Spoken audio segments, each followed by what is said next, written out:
ngomong melulu.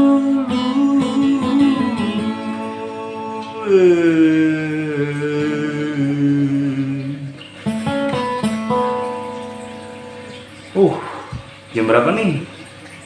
Hari ini gue Greg Bima, gue datang lebih pagi. Karena apa? Nggak mungkin lo pada nggak tahu. Ini baru jam 6 lah, mau ke jam 7 loh. Pasti, udah pada senyum-senyum sendiri sih. Gue yakin juga nggak mungkin deh nggak pada tidur nyenyak tadi malam. Ya kan, mimpinya pasti juga bola mulu gitu.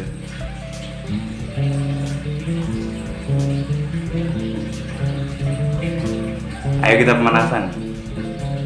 Ngomel.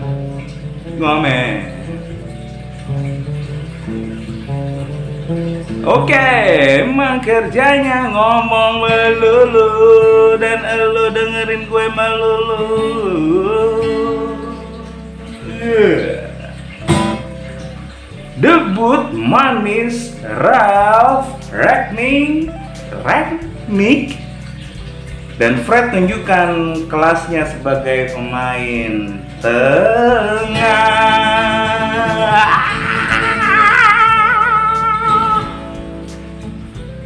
Gak akan ada yang nyangka kalau di pertandingan kali ini melawan Crystal Palace yang merupakan lanjutan dari English Premier League season 2021 dan 2022 bahwasanya ternyata Fred menjadi man of the match.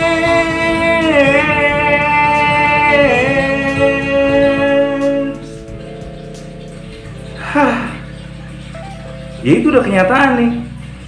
Kalau apa ya, gue aja bersemangat banget pagi-pagi ini mau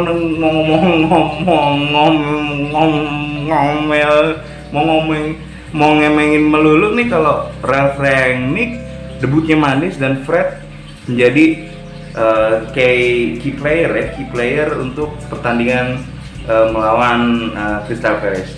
Oh iya, gue pengen ngasih tau dulu nih kalau ternyata gue selama ini kemarin sih di video yang kemarin tuh gue udah salah besar nih, atau gue nggak tahu yang salah gue atau orang-orang. Jadi gue ngelihatnya tuh ternyata namanya si pelatih interim baru kita nih Ralf Rangnick ya, bukan Ralf Rangnick ya. Coba pakai Ralf deh, kayaknya lebih enak dan penyebutannya kayak, karena Ralf itu kan dari Rafael ya, Pak Rafa gitu. Ya kita coba aja jadi Ralf Rangnick. Dan selamat untuk pelatih interim yang baru, udah cukup bersemangat sih gue ngelihat. Nih si Firebird gitar gue juga udah semangat banget pagi-pagi mau digenjreng, cuman ada masalah, dia lagi sakit di beberapa bagian senarnya. Mungkin lo bisa rekomendasi ke gue apa aja yang bisa apa aja sih, emang ya banyak sih senar kan, banyak ya. Jadi senarnya lagi rusak, ada yang putus. Ada rekomendasi senar yang bagus gak buat gitar akustik? Ya Yamaha ya, jenisnya agak gelap ya, FX310. Siapa tahu ada yang bisa tulis di komentar, gue harus cari senar yang apa, merek apa gitu ya. Jadi bisa membuat gue balik lagi untuk ngomel-ngomel dengan gitar kesayangan gue ini ya kan, namanya Firebird. Apa tuh, burung api, tapi nggak dari neraka. Kalau dari neraka serem, ntar dia ngasih hujan bola api lagi, terus membuatnya pada manusia lalim lagi, kayak lagu tuh ya. Oke,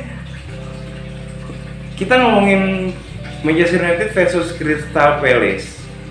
Oke, dan akan sangat seru kalau kita tahu dulu modal Crystal Palace itu apa aja yang dibawa sama pasukan The Eagles ya. Jadi jangan sampai The Eagles tuh nggak punya modal gitu, atau kita nggak tahu, nggak imbang. Harus dikasih tahu The Eagles tuh bakal ngasih apa sih, apa ngasih Hotel California gitu, welcome to the Hotel the California, ting. Loh, Bukan, itu The Eagles nyanyi, bukan. Kalau gue bisa lebih lebar lagi keren ya, bukan.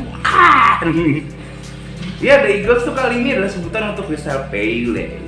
Crystal Palace ternyata memiliki, ya gue pantau 7 pertandingan terakhirnya dia memiliki seri 1 kali yang mana diimbangi dengan menang 3 kali dan kalahnya juga 3 kali sih, dan salah satunya itu kalah dari pasukannya Steven G, adalah pelatih baru dari Aston Villa. Ya agak buruk sih trennya karena 5 pertandingan terakhirnya itu kalau nggak salah kalah ya 2 kali, terus kalah ya 2 kali, seri sekali, kalah lagi, baru seri lagi gitu. Jadi ya beda ya sama Manchester United yang ya kita udah ngobrolin MU terus gitu. Jadi trennya lagi positif terus dari pelatih Michael Carrick peninggal oleh Gunnar Solskjaer, terus bagus lagi nih di pelatih interim era Ralf Rangnick ini. Wah, kita kayaknya emang harus banget nih ngomongin debutnya Ralf Rangnick ini ya. Bapak-bapak ini nih kayaknya emang beda ambience-nya. Gue ngeliat juga dia di pinggir lapangan tuh udah beda gitu. Oke, sebelum masuk ke situ, jauh lagi di berita ini gue sebenarnya udah nunggu karena kebetulan gue nonton ya. Waktu Premier League dibuka itu Crystal Palace itu sudah Crystal, tapi mengacu pada nama gedung sih atau nama tempat. Jadi Crystal Palace, bukan Crystal Palace atau Crystal Place kan tempat ya, place tempat sih ya sih. Iya, Crystal Palace. Crystal Palace tuh nama strikernya Osman Edward. Dia memborong 2 gol alias brace di laga debutnya versus Tottenham Hotspur. Dan wah, siapa sih itu Osman Dembele? Edward Osman, siapa sih tadi? Edward. Itu Edward tuh siapa sih gitu kan? Kita perlu cari tahu juga kan, Edward ini siapa gitu. Biasa gue ditemenin sama juga gawai gue yang pintar untuk membantu kita ngomong dulu. Intinya gue penasaran tuh sama si Edward itu gitu. Edward ini ternyata pemain muda ya, usianya sekitar 21 apa 22 gitu. Itu dia dari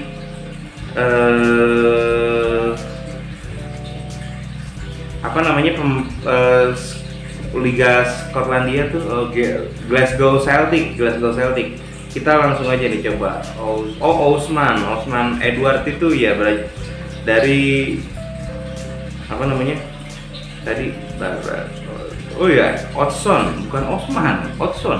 Odson Edward tuh dari Glasgow Celtic tuh. Emang gue sendiri sih kalau gue lagi ada di game Pro Evolution Soccer ya, itu iya nggak boleh nyebut merek ya pokoknya game bola lah gitu ya, yang lain juga gitu. Itu Odson Edward tuh emang udah mentereng sih ininya, skillnya gitu. Kayaknya udah banyak yang ngelirik harusnya sih waktu gue lagi main itu gitu. Kayaknya udah layak lah untuk jadi pemain yang bagus gitu di. Oh ya, kita lihat dulu. Odson Edward tuh ternyata berasal dari Prancis ya. Gawat nih kalau Prancis bakal punya striker lagi yang enggak, soalnya ini kayak Romelu Lukaku gitu loh, badannya kuat, larinya juga oke, dan semangatnya tuh juga gue ngelihatnya kayak Dufan Zapata juga gitu, yang badak lah gitu. Jadi ya dia ngandalkan balance di tubuhnya untuk keeping bola juga, jadi ya agak serem sih. Tapi tipikalnya dia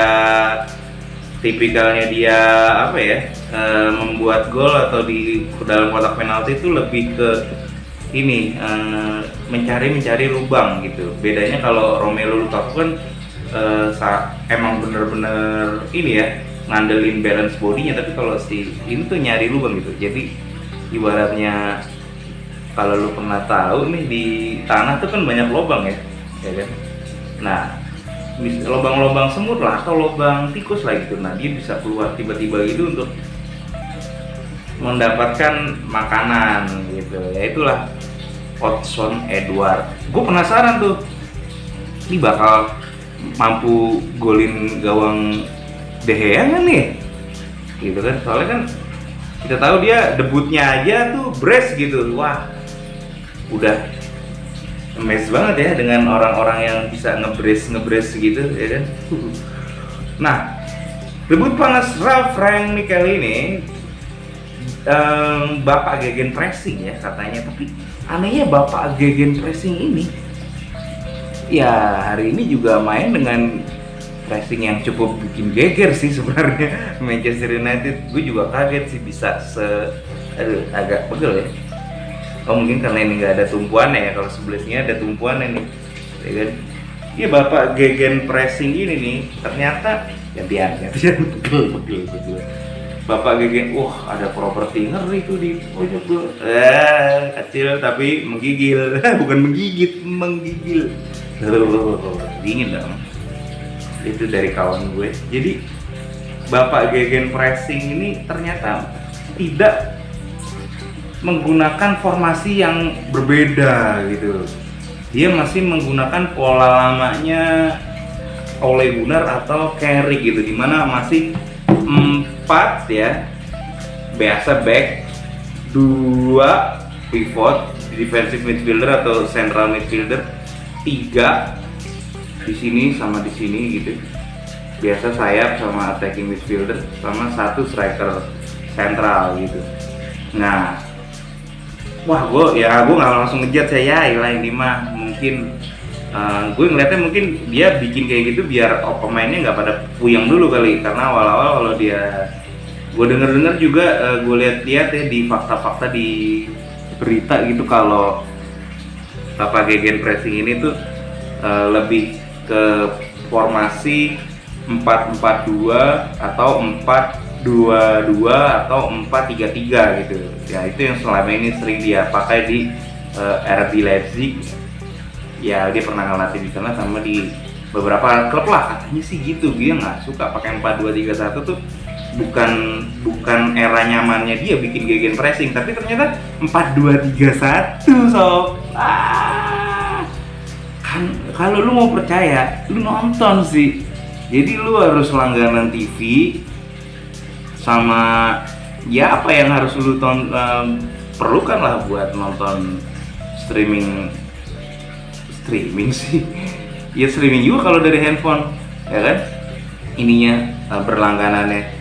Ya lu harus bisa nonton sih, kalau lu nggak nonton ya susah ya. Nggak, lu hanya tahu hasilnya dan lu cuma tahu gimana kata-kata fakta-fakta dari sepak bola. Tapi ya inilah, ini kan baru pertandingan pertama, namanya juga debut ya kan. Sesuatu yang debut gitu. Jadi ya sesuatu yang dikebut ya harus kita obrolin juga walaupun baru debut gitu. Iya menarik sih, dia tetap pakai 4-2-3-1 tapi ya berbeda ya, intensitas dari tekanan, intensitas dari intensitas penguasaan bola, penguasaan bola sih, terutama MU tuh eranya geter lagi gua. Iya, sorry ya agak getar karena emang gak apa-apa sih. Emang kenapa kalau getar juga? Bodoh. Iya, jadi gue ngeliat emang harus ada ini sih, pembaruan ya, ternyata ada gitu. Para United fans juga gue rasa nungguin pembaruan itu gitu. By the way keren juga nih kalau gue selalu bikin di belakang TV ya, kayaknya cocok aja gitu kalau ngomong dulu, tapi ngomongin apa sesuatu yang ditonton adanya di TV gitu. siapa yang membutuhkan kita televisi? Salah ini salah.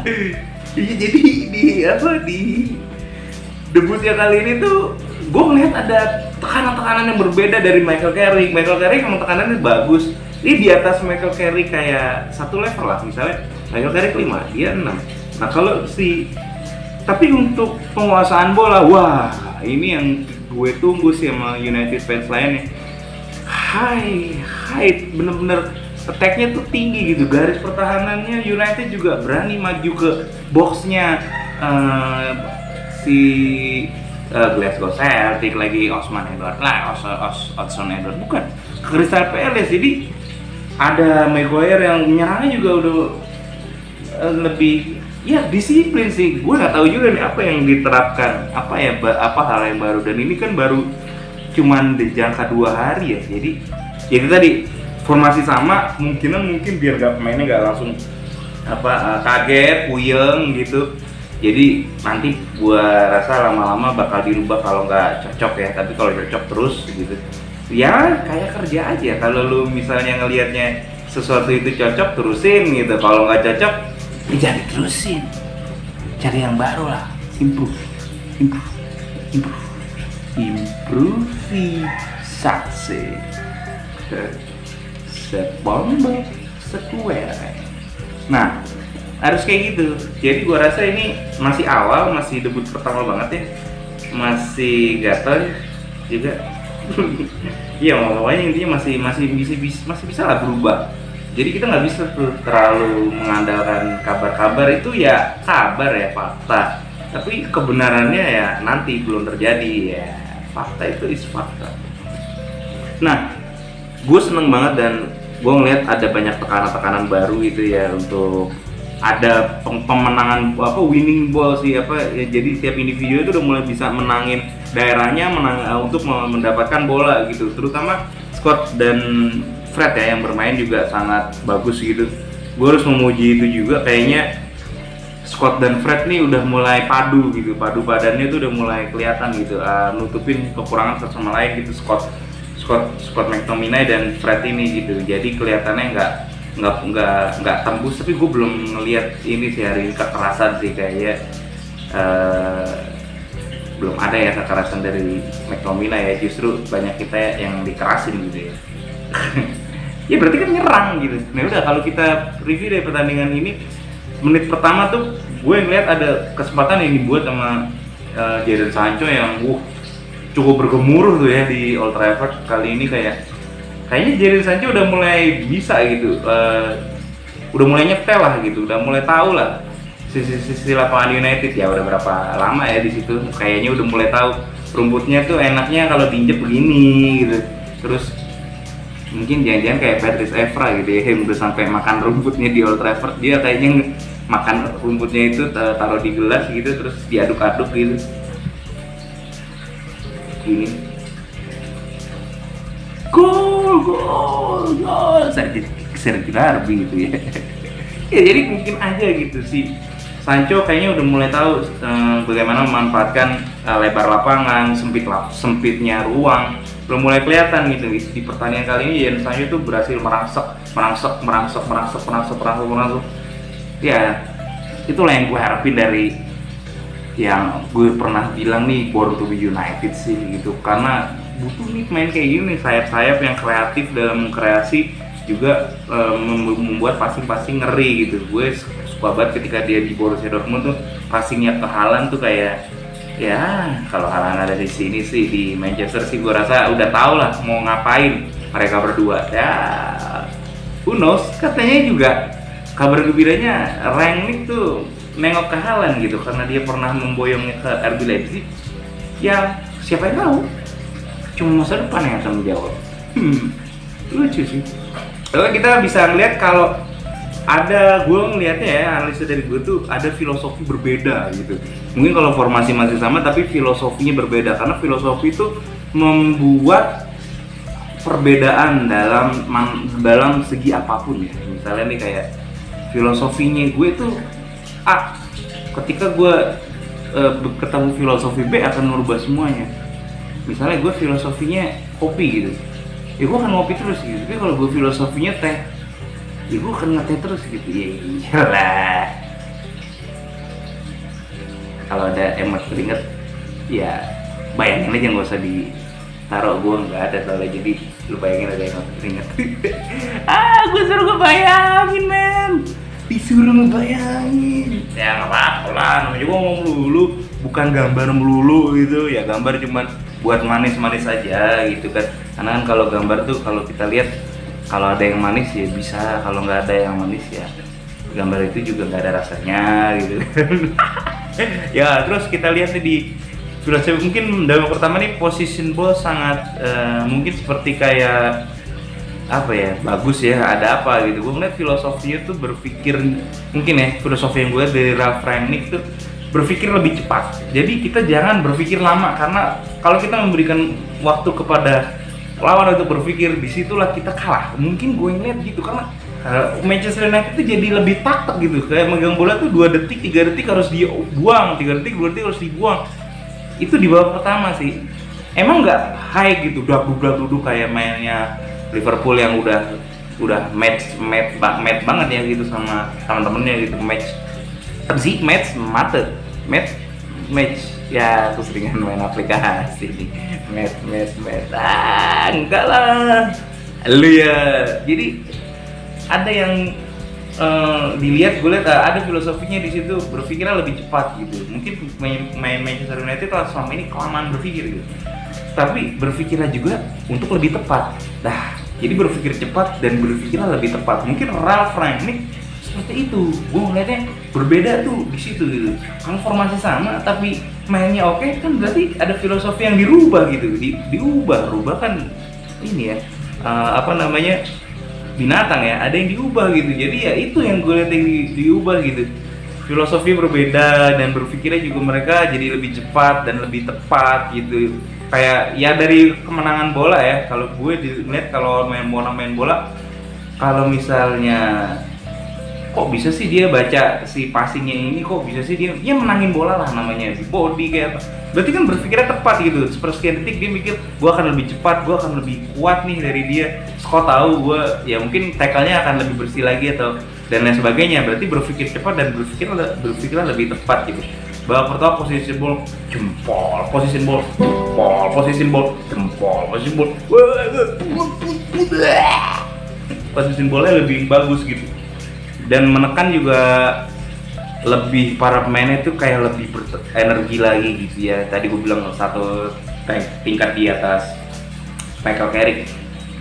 Memang beda dari yang babak kedua ya apa yang terjadi gitu. Oke, kita lihat juga ada kerja sama McTominay, Fred di situ yang mulai walaupun Crystal Palace juga nggak mau kalah nih nanti di babak kedua untuk keluar dari tekanan yang tadi gitu. Juga McTominay dan Fred ini gue rasa memang nggak tahu mengendurkan atau mungkin ada strategi berbeda, tapi nggak mungkin mengendurkan, orang berpikir lebih cepat kok. Tapi gue lihat memang mungkin pelatih Crystal Palace yang ya legendnya Arsenal tuh, Patrick Vieira itu, dia di wawancaranya juga waktu habis pertandingan dia bilang kalau pemainnya itu kurang berani ya di babak pertama untuk menguasai bola, masuk ke garis pertahanan.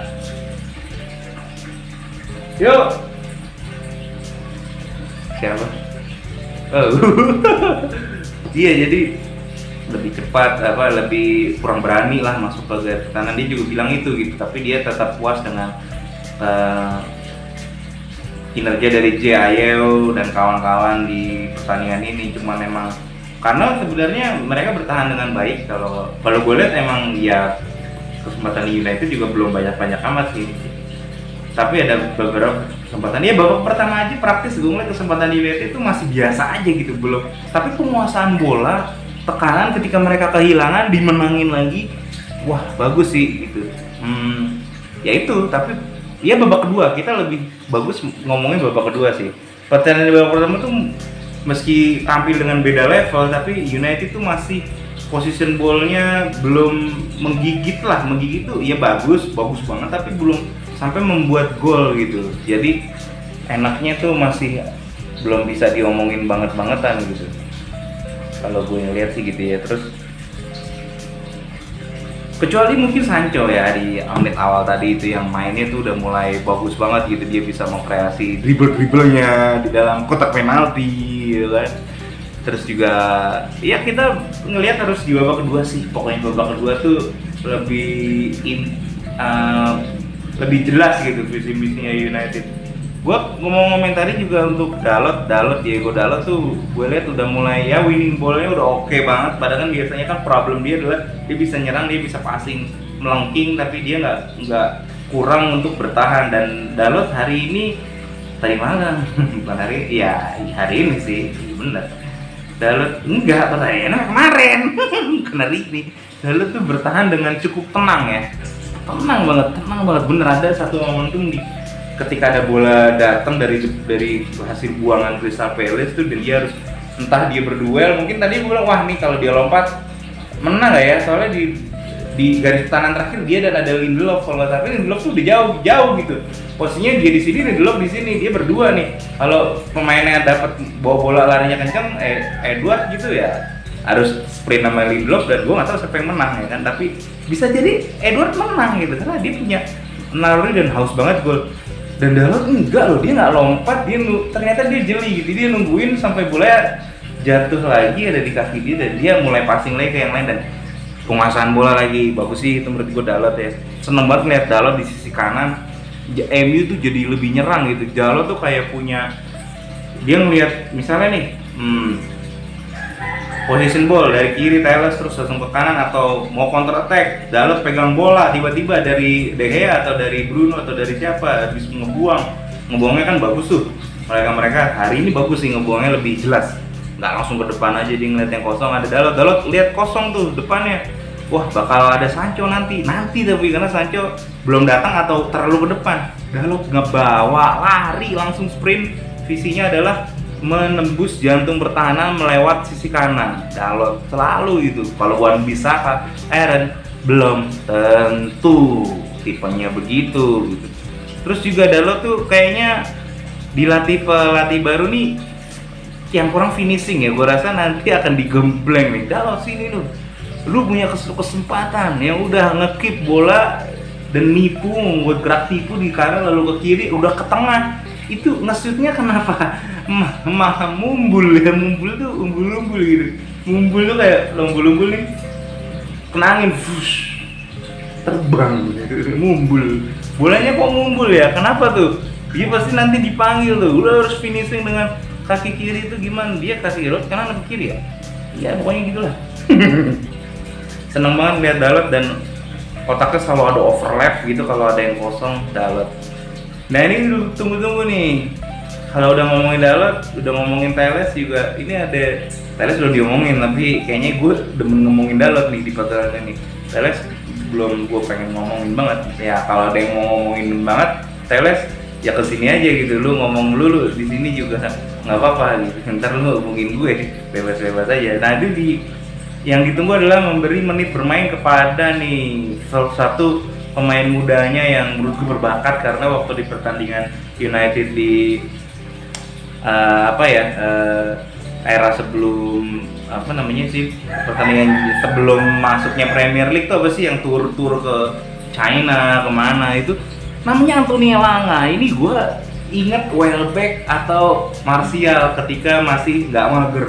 Anthony Elanga nih semangatnya masih kencang banget, dan dia punya insting gol yang kayak Welbeck sih dulu tuh, kayak Danny Welbeck yang nggak diduga-duga gitu golnya. Ya jangan sampai juga kiprahnya kayak Danny Welbeck ya, yang nggak diduga-duga bolanya nggak bisa dia kuasain, yang ngelawak-ngelawak gitu. Jangan sampai ya, Anthony Elanga nih harusnya lebih bagus sih.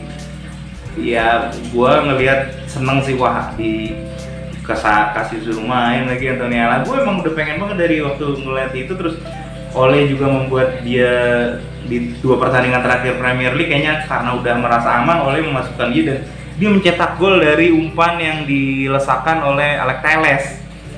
Wah, Anthony Elanga kayaknya perlu diberikan kesempatan lagi nih, dan diberikan di pertandingan penting ini. Penting banget pertandingan karena masih belum menentukan apa-apa Premier League, tapi dia berani membuat, bukan debut udah memberikan menit bermain kepada yang menit itu menurut gue kalau buat gue pemain muda itu penting sih buat portofolio. Portofolio, iya portofolio pemain bola gitu. Menitnya nambah, gua rasa otomatis harganya juga nambah ya. Kalau ada yang mau beli, kalau nggak ada ya udah. Ada atau nggak, gue yakin nanti ada yang tertarik gitu. Di menit ini, ya di menit 75 nih Elanga masuk. Sebenarnya gue ngeliat ada pemandangan yang riskan ya. Bruno udah mulai kecapean nih. Gue ngeliat ada satu kayak Bruno ngejar bola yang dia gocek terlalu lelah, lama dikit kali kebuang, tapi Bruno dapat lagi. Dia ngasih bola ke belakang kayak udah kayak anak kecil ngasih bola udah lemah gitu loh. Terus udahlah gitu kayak aman lah, nggak perebut gitu. Gue ngeliat harus diganti nih. Nggak mungkin kalau dia main terus gitu. Harus ada pengistirahatan karena punya Donny van de Beek kan. Ralf Rangnick juga harus bisa ngeramu MU dengan playmaker Donny van de Beek gitu. Bukan pemain sembarangan gitu di Ajax. Gokil gitu. Ya semoga jadi master of passing ya. Bagus passingnya dari posisi apa, badan gimana bisa. Ada Greenwood ya yang masuk juga di plot gantiin Sancho gitu. Greenwood nih masuk menit selanjutnya kayak 78 atau 76 ya. 76 nikmat pilihan. 78 bukan 69. Nah, di menit 78 gue ngeliat wah kaget banget gitu. Dan yang menjadi dalang kekagetan itu adalah tidak lain tidak bukan Fred, the Brazilian player ya apa selebaran yang terbang player. Dia masuk menggantikan Mason Greenwood masuk menggantikan Jadon Sancho. Ya gue juga aneh pertimbangannya apa ya. Jadon Sancho bagus loh ngerangsek-ngerangsaknya. Apa terlalu banyak ngerangsek jadi rongsok ya? Enggak lah, lu gitu aja rangsok banget jadi rongsok. Ya mungkin gue ngelihat juga, gue analisa sih kayaknya ini pertandingan untuk melihat ya Jadon Sancho tuh seperti apa gitu. Gue ngeliat di pertandingan ini juga Jadon Sancho lebih punya ruang bebas ya. Jadon Sancho mungkin dikomandoi karena dia mempunyai kreativitas untuk sesekali bertukar peran dengan Bruno di tengah. Dan ya kalau Bruno lagi terlalu ke pinggir atau ke ini, dan Jadon Sancho tuh kayak bisa, Jadon Sancho udah mulai kayak bisa tahu gitu, oh United tuh kalau gue giniin nanti bakal gini nih, kalau gue gojek kemari gitu kan, dribble kemari bisa gitu kan. Ya akhirnya bagus sih pertandingan ini, udah mulai bagus gitu. Udah ada satu momentum di babak kedua dia berhasil merangsek sendiri gitu, menusuk ya ke jantung pertahanan dari counter attack ya. Terus tiba-tiba dia ngelihat transfer di kanan tuh.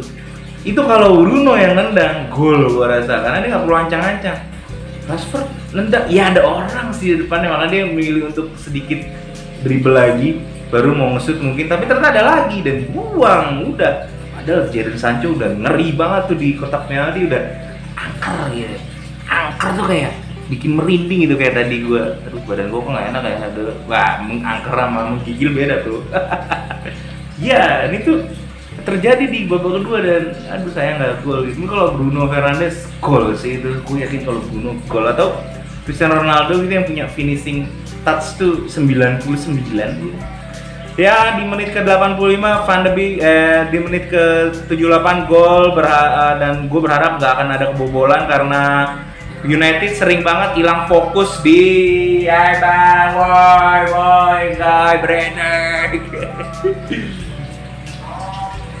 Nggak apa-apa sih, dia lagi jualan, maaf ya bang, gue nggak beli, gue udah sarapan. Semoga laku ya, gue doain abangnya. Dan kita nyanyi dulu buat abangnya. Abang roti, semoga laku hari ini, semoga ya rezeki dari Tuhan turun begitu sempurna. Abang roti, semoga hari ini kamu banyak rezeki begitu juga kita semua. Ngomong-ngomong, gue tadi bangun bobo tuh gue sedih sih sebenarnya. Kita harus mendoakan ya, berduka ya, karena di Lumajang tuh, di Gunung Semeru tuh lagi ada aktivitas yang membuat warganya tuh harus mengungsi dan 14 tewas itu. Bupati Lumajang itu Torik ya namanya, itu udah dari Sabtu kemarin udah memberikan siaga bencana ya untuk di sana gitu, karena udah ada yang tewas juga, jalan-jalan udah ada yang ketutup karena, dan orang-orang harus mengungsi karena abu vulkanik. Kita doain ya untuk saudara kita di sana agar kalau ada bantuan dari manapun pihaknya lancar. Kalau ada ya lancar, itu nomor satu, dan mereka yang membuat bantuan itu sehat dan bantuan tersampaikan dengan betul ya, dengan benar ya. Jadi dan bencana alam ini juga bisa mereda, recovery-nya juga, karena kalau kita ditimpa bencana atau sesuatu peristiwa itu membuat yang ketimpa tuh akan lebih kuat si daerah itu, karena dibangun lagi, recovery lagi, udah tahu kalau ada bencana gini nanti gini gitu ya. Gua rasa bagus sih, tapi kita tetap doain ya. Gue juga doain banget karena sedih kan, kalau ada bencana tuh sedih. Gue pernah ngelihat banjir aja sedih gitu ya. Janganlah, udah nggak usah ngomong bencana, tapi kita doain, oke? Mengenai kita untuk Lumajang, semoga Tuhan Yang Maha Esa memberikan recovery, memberikan kesehatan pada mereka semua, memberikan kelancaran, amin. Ya jadi balik lagi kita ke bahasan Manchester United di menit 84. Enggak dulu. Jangan. Menit 84 ya, 78 dulu belum kelar. Yang membuat gol Fred, yang ngasih assist Greenwood. Jadi super substitution nih. Skillnya Greenwood nih harus ditambah nih. Pes, tambah dong. Super sub di Mason Greenwood. Kayu hijau. Masih saudara sama kayu hijaunya yang ada di Radiohead. Tapi gue cuma nyocokin doang. Jangan percaya bro. Ya kalau mau percaya lo searching aja, siapa tau bener kan nama Greenwood. Ada juga teman gue dulu namanya Greenwood, perempuan, apa saudara Mason Greenwood. Enggak kan. Ya jauh men, England sama Indonesia. Ya kalau saudara nggak apa-apa sih, siapa tahu jauh gitu kan. Masih aja pengen ya biar saudaraan orang-orang yang namanya sama. Oh iya, gue pengen tuh ngebahas orang-orang yang MU. Menit ke 84, menit 84 mulu, karena ada momen lucu sih, kapten kita diperban. Menit 78 tuh golnya eksotis untuk seorang Fred yang emang eksotis juga gitu, manis banget golnya. Diumpan sama Greenwood dengan keepingnya yang bagus di area kotak penalti kanan, dikasih ke Fred, dia jeli banget, Fred sendirian, dan Frednya yang jeli abis. Ting. Dia membuat tendangan flashing ke arah kanan dengan kaki kanan. Tahu nggak Ralf Rangnick tuh bilang apa ke staf pelatihnya MU? What? Itu Fred? Gue nggak bisa bahasa Inggris ya. Itu Fred? Ya bisa sih, tapi karena gue udah kelanjur bilang bahasa Indonesia, itu Fred dengan kaki kanan. What? Itu Fred dengan kaki kanan. Terus stafnya bilang, iya itu. Wah, ya itu. Udah gitu aja. Iya, ya itu. Bahasa gitu apa? Yes, this is ya. Ya ini. Ya kayak gitu. Jadi, yes, this is sir. This is Fred. Fred nendang kaki kanan ke arah yang sulit banget dijangkau sama kipernya yang udah terbang. Terbang tinggi. Nggak kena. Mau terbang tinggi juga. Terbang tinggi. Jangan takut. Ya nggak ada yang takut kiper. Kalau kiper takut nggak akan jadi kiper. Gue disuruh jadi kiper, terus pas masih kecil sayang karena badan besar, karena gue nggak takut sama bola. Jadi yang jadi kiper jangan takut sama bola. Ya, adik-adik yang nonton nggak ada, soalnya nggak. Gue nggak mengkonfirmasi video ini untuk anak teman. Siapa tahu ada adik-adik yang nonton, ya kan? Ada adik-adik gitu yang nonton. Jangan takut sama bola mau jadi kiper. Ya itu gol yang Fred langsung joget ala Fred gitu. Fred dance, Fred style gitu. Gua seneng banget ya Fred. Kalau kata Ralph Rangnick nih, everybody, semua love Fred. Everybody love Fred. Kayak everybody loves Kante gitu. Everybody love Fred. Ya, Fred.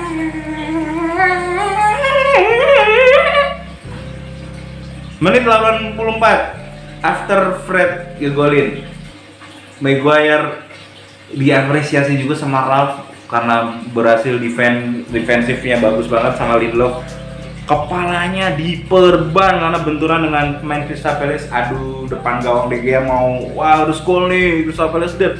Sebenarnya dimenangin duelnya dan si Maguire nih kepalanya harus diperban. Wah, heroik banget. Badannya gede lagi kan, tinggi besar gitu. Heroik banget sih si Maguire nih. Jadi kita harus apresiasi kapten.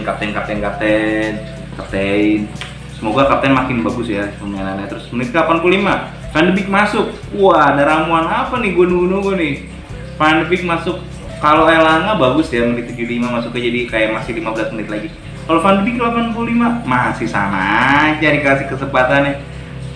Ada yang salah nih Van de Beek nih, atau dia lagi mantau dulu Bruno gimana, nanti Van de Beek gimana. Mungkin Van de Beek nanti ini kan masih tahap pemantauan ya. Jadon Sancho juga dikeluarin padahal mainnya bagus kayaknya, selain buat merollingnya sama Greenwood, tapi akhirnya Greenwood nyetain assist kan. Gue pikir Greenwood tuh tadinya mau masuk itu buat nambah daya tembak sih, karena Greenwood kan punya skill yang di kayak Rooney gitu, tembakan kanan kirinya tuh sama-sama ayah hap gitu. Ada ayah, ada hap gitu. Ayah hap bahaya gitu. Greenwood, tapi ternyata Greenwood ngasis. Jarang sering sih, tapi ternyata bukan buat nembak, buat passing. Itulah bola, disuruh buat nembak bisa jadi buat passing. Intinya jeli, Greenwood masuk bisa ngasih assist. Berarti kan motivasinya Greenwood ternyata bagus dan disimpan. Nah, iya bisa aja, seperti yang lain lebih bagus dulu gitu kan. Nah, itu menit 80 Van de Beek masuk. Apa sih yang mau dibikin sama si Ralph Rangnick nih? Walaupun menit permainannya masih sama, tapi Van de Beek ini agak berbeda nih, masuk dia lebih jingkrak nih. Dia lebih kesana kemari dan positioningnya juga. Ini kayaknya pemain MU diajarin position, nerima bola, nerima ruang, asli menerima ruang ya, kayak lu lagi duduk kan. Di sini lu harus nerima ruang, kalau lu ada di bumi, lu manusia harus nerima ruangan. Nah, dia bisa berhasil. Kalau lu nerima ruang kan lu kan lebih enak, legowo gitu hidup. Ya kalau mereka bisa menerima ruang yang harusnya mereka terima, diemban, bagus. Penggerakan Van de Beek lebih enak. Belum sih. Kita lihat di pertandingan selanjutnya. Menit 86, Alex Telles tuh kelihatan banget ugly-nya gitu. Ugly in beautiful in ugly face gitu. Dia eksotis banget. Ada pemandangan Telles tuh ugly gitu. Kayak dia seorang gagahar bandel dengan tatonya, tapi nggak capek-capek. Padahal di menit 86, bayangin Alex Telles tuh se-eksplosif itu gitu. Mungkin karena jarang main, staminanya banyak, enggak lah. Sama-sama tidur kok, Luke Shaw juga. Tapi ya inilah Alex Telles. Kita nikmatin aja dulu Alex Telles. Menit 87, tendangan bebasnya juga gila. Ada di sisi kanan, dia melengkung dengan sangat tajam ya, hampir banget ada di sisi kiri kanan gawang gitu. Ya tendangan dari sisi sebaliknya ada di sisi, ya pokoknya dari sini ini gawang, dia ada di sebelah sini gitu. Dia ngincer tiang jauh dan kecepatan bolanya gokil sih. Nah, sebelum Telles tendang nih, dia tuh ada momentum yang gue bilang nih, jangan-jangan pakai sepatunya Conan nih. Dia ngaktifin sesuatu di kakinya gitu. Ya lu lihat aja deh. Ya cari-cari aja, kan ini kan ngomong dulu, bukan searching aja apa yang gue omongin. Oke, dia kayak ngaktifin sesuatu dan tendangannya anjir ngebut bro dan melengkung bro. Bo bo bo bo bo bo bo bo bo. Alex Telles emang udah mulai gacor ya kalau kata para burunger. Iya kayaknya Alex Telles tuh emang wah bagus sih Kak. Tapi bercanda deh kalau itu ya gue ngeliatnya kayak gitu kayak sepatunya Conan gitu ya. Kalau ternyata iya kan curang dong, tapi enggak, kayak aja mirip kayak sepatunya Conan. Telles benar-benar ofensif banget, bahkan masih kelihatan bugar dan masih kelihatan ngofens di menit 80-an, 85 ke atas, 86 ke 89 gitu, dan dia mempunyai kombinasi yang baik di menit 89 dengan Fred dan Van de Beek gitu. Buset itu kalau Luxio gue jarang lihat dia masih kombinasi mau nyerang gitu. Fred lagi Alex Telles tuh kayak masih punya gairahnya untuk ugly face banget, dia ugly tapi mau bergairah gitu. Aduh bergairah banget sih Mas Telles nih. Mungkin semua yang pada ngeliat dia pada teles kali. Ronaldo pada menit injury time tampaknya udah mulai memberi arahan ya kepada teman-temannya untuk, woi fokus, jangan sampai semuanya kita kerja keras kita ke sia-sia gitu karena 1 gol di menit-menit terakhir untuk mempertahankan kedudukan ini gitu. Tuh Ronaldo begini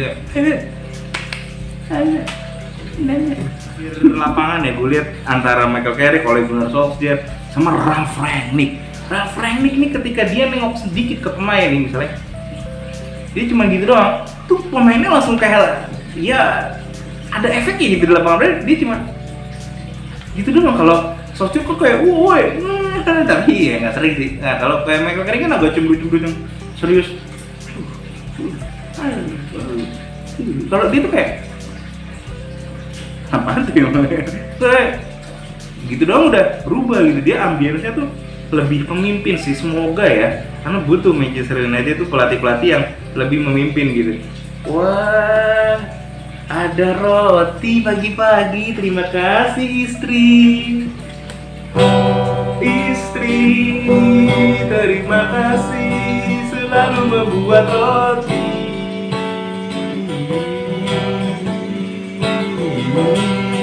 Istri membuat roti.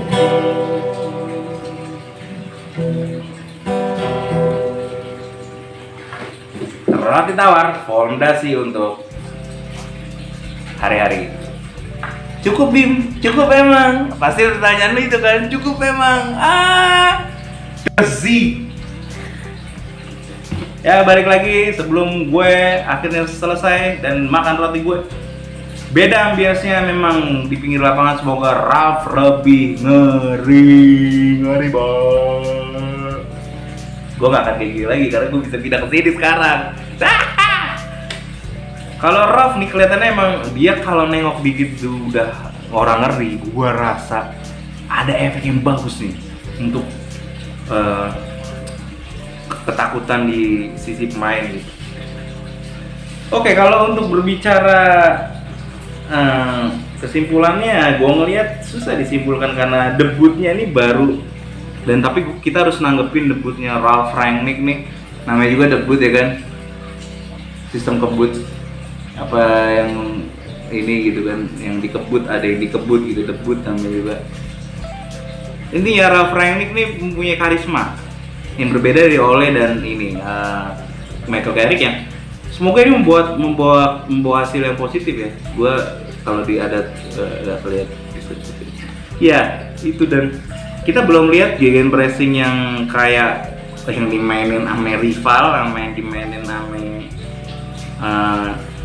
Mas Thomas Tuchel ya. Tapi kita akan mengharapkan, gue sih ngarepin sesuatu yang berbeda ya, jangan sampai sama, nggak males amat gitu, sama ketemu sama gitu, udah gini aja kan, sama ketemu beda gitu kan, maksud lah gitu. Harus ada beda, mungkin pressing yang kick and press atau kick rush and press gitu, peace love and gaul, kick rush and press gitu, kick rush and gegen, nah apalah gitu. Jadi kayak pressing gabung sama kick and rush aja, jadi enak tetap gitu. Ya semoga aja gitu. Kesimpulannya emang debutnya nih manis dan Fred berhasil menjawab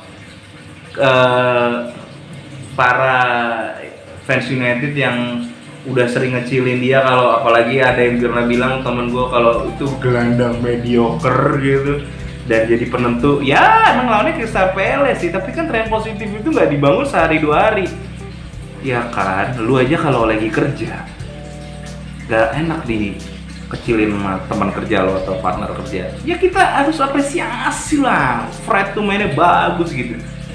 Oke, kita harus apresiasi Fred. Ralf Rangnick juga kepelatihannya era baru, harus ada sesuatu yang baru, jangan sama dengan pelatih-pelatih yang lain. Kalau gegen pressing juga harus beda gitu.